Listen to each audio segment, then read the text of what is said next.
Ladies and gentlemen, welcome back to the Indie Zone. My name is Kathy. There has been some forward movement in the high-profile case of State of Idaho versus Stacy Wondra. This is the tragic case dealing with the 2021 disappearance of Michael Vaughn and presumed unaliving of the youngster. For years, this case remained essentially in unresolved mode. Matters changed last year when an affidavit of probable cause was filed in the 3rd Judicial District. This is for Payette County, Idaho. It asked for the warrant for Stacy James Wondra's arrest. That warrant was issued.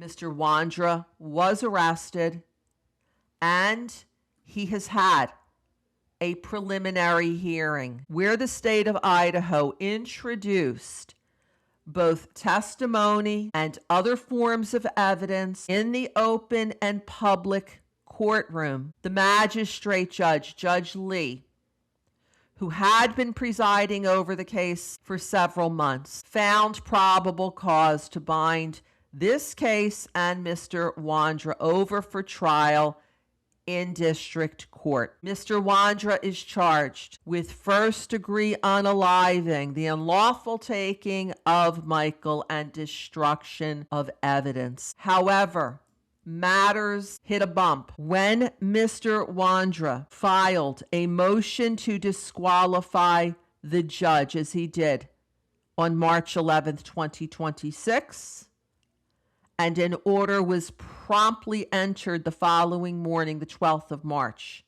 to disqualify the district court judge. At that time, there was the arraignment of Mr. Wondra that was pending for April 15th.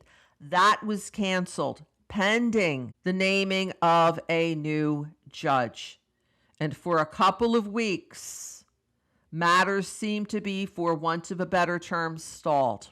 And then finally today, looking at the docket, there is a notice of hearing that now appears, and that gives notice that a new judge has been assigned, the Honorable Kylie Stutlick of the 3rd Judicial District.